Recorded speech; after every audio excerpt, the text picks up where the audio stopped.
Yon, what's up mga ninong? Another day, another vlog for CM Padwalo. For today's video, may nakay tayong papakita sa inyo. Okay? Yabang nung nasa camera natin, no? May auto tracking siya na ano. Kahit saan ako pumunta, demontes makikita na lahat ng taba ako sa katawan, ha?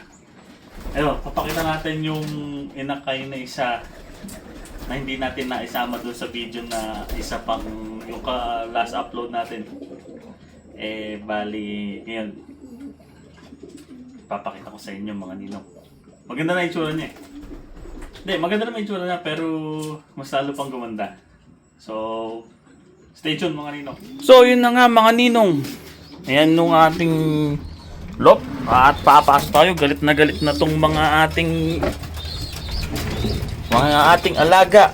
Ayan, grabe. Papakain tayo mga ninong. Ngayon o. Galit na to. Papakain ko lang. Pakain uli. Ano ba yan? Mga ninong. Sandali lang ha. Bibigyan ko lang ng pagkain. Ayan, kain lang kayo ng kain. Patiin na kayo nga. Bumaba ng mga ninong. Ngayon o. Nagsipaglabas. Kumakain na rin sila. Oh, dito naman tayo mga ninong sa ano natin. Breeder station.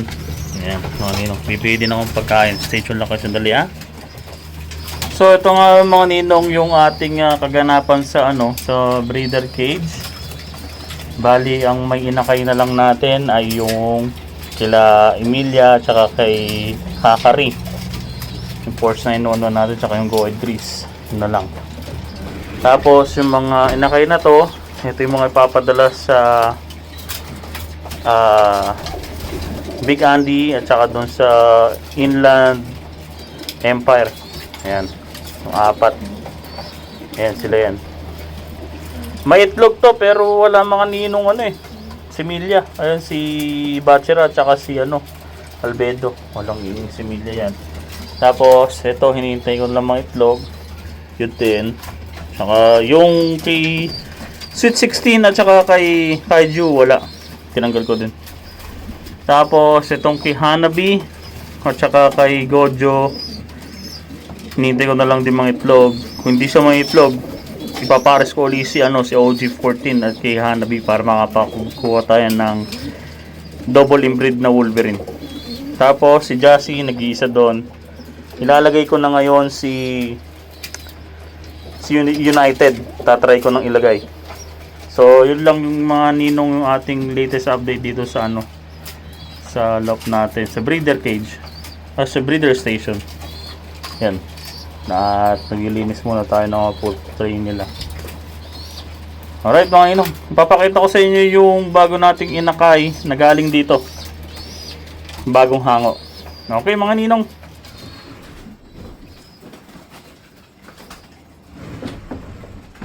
So, erin na nga mga ninong yung isang inakay na sinasabi sa inyo na hindi ko na i-video nung last episode natin. Ay, magpapag. Wow, pumipislog pa. Bali, hindi ko to napakita sa video dahil kasi ba't ko ba hindi napakita to? Wala, hindi ko na pinakita siguro. Ganun. Itong inakay na to, kasabayan ng dalawang Thomas 6 na sinasabi ko sa inyo mga ninong na winalay natin last video. Pero ito yung anak ni Guardian Deity at saka ni Altir. Bali, ito ay Shellens Wolverine Cross sa Golden Pair ni Sir Mike Ganus. Ayun, ni Mang Mike. Ito yung anak ni Altir na nag-iisa. Isa lang nag-iitlog bili. Mga ninong. Oh. Ito yung ibon. Ayan. Ganda. Check oh. Ito mga ninong yung pakpak niya.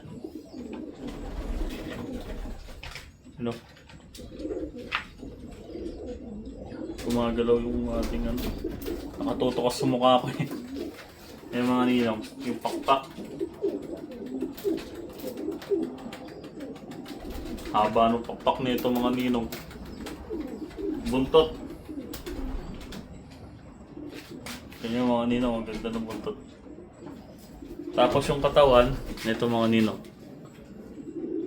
Yan, nawala na yung focus. Sensya na, ngayon lang natin ginamit yun. Ito yung mga ninong. Hindi ko pa alam mga ninong saan to papadala natin. Bali kasi nag-iisipan natin kung katulad ba nung Thomas 6 sa dalawa kung i-ano natin.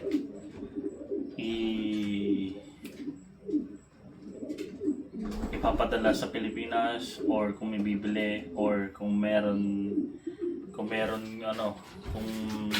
kung gagawin natin i-stock natin or ilalaban.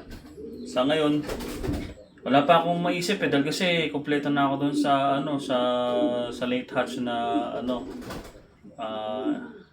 yung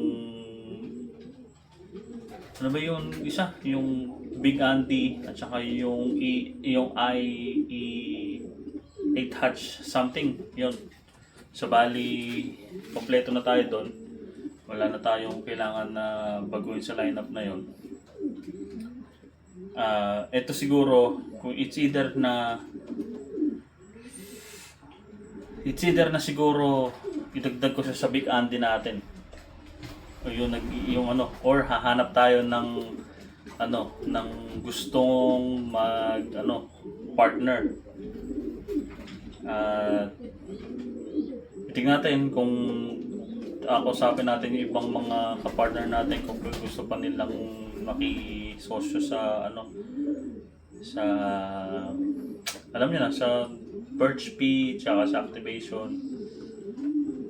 Yun, sana kung meron man PM kayo sa akin mga ninong. So yun lang mga ninong, at pinakita ko lang sa inyo yung video nung ating isang inakay pa na hinango. Yan o, sumisyap pa. Mukhang hinto. Yan. So bali, mga ninong, yan lang yung short video natin. Maraming salamat sa panonood. At ito si CM Pado nagsasabing masarap mag-ibon. Peace mga ninong.